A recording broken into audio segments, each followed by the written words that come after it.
இந்த princess cut ப்ளவுஸில் first நம்ம ஸ்டிச் பண்ண வேண்டியது முதல்ல ஃப்ரண்ட் பார்ட்டை ஸ்டிச் பண்ணிக்கலாம். இது வந்து நம்ம டாட்டெல்லாம் எதுவும் பிடிக்க மாட்டோம். அதனால் நம்ம கட் பண்ணியிருக்கிறத ஜாயின் பண்ணோம். அது இந்த மாதிரி கீழே இருந்தோ இல்லை ஆம்கோலில் இருந்தோ தைக்கலாம். ஆனால் கீழேருந்து நம்ம கீழே மடக்கடிக்கிறதுக்கு அந்த லெவல் ஒரே லெவலில் இருக்குன்னு, ஆனால் கீழேருந்து தைக்கும்போது இது பர்ஃபெக்டாக வருது. கீழ்ப்பக்கத்தில் இருந்து அந்த பாடி போர்ஷனை, அதாவது ப்ரெஸ்ட்டு பக்கத்தை அந்த டாட் பிடிக்கிறதுக்கு பதிலாக நம்ம எப்படி கட் பண்ணியிருந்தோமோ அதை இந்த மாதிரி ஸ்டிச் பண்ணிக்கலாம்.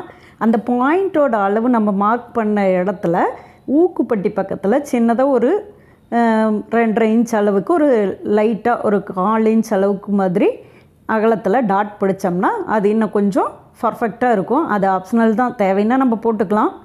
அப்படி இல்லைனாலும் பிரின்சஸ் கட் பக்காவாக தான் இதில் வரும்.